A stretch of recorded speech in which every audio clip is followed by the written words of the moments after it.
گھر کا نگران اپنے گھر کی نگرانی تب ہی کر سکے گا جب اس کو ایک گھر میسر ہوگا۔ آپ صلی اللہ علیہ وسلم نے گھر کے نگران کی ذمہ داری اور اہمیت بھی بیان فرمائی کہ گھر کا نگران ہونا کتنا بڑا منصب ہے۔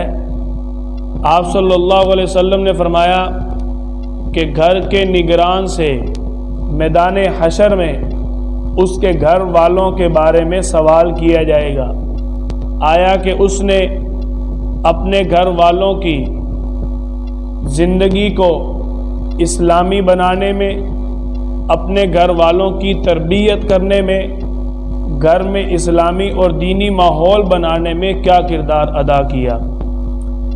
آپ صلی اللہ علیہ وسلم نے اس گھر کو بہت بڑی فضیلت عطا فرمائی کہ اپنا گھر ہونا یہ انسان کے لیے کتنی بڑی فضیلت ہے کہ جس شخص کے پاس اپنا گھر ہوگا وہ اللہ کی ذمہ داری میں آ جاتا ہے۔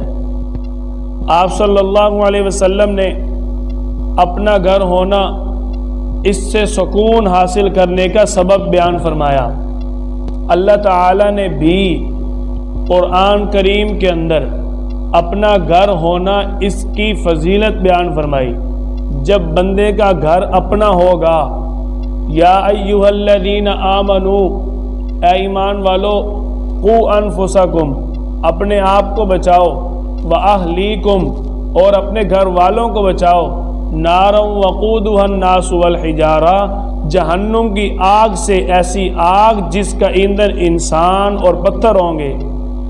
جب گھر ہوگا تو گھر والے ہوں گے، تو جب گھر ہوگا تو گھر والوں کو گناہوں سے بچائے گا، جب گھر اپنا ہوگا تو گھر والوں کا ماحول دینی بنائے گا، جب گھر میسر ہوگا تو اس کے اندر گھر والوں کی تربیت اور دیکھ بھال کر سکے گا۔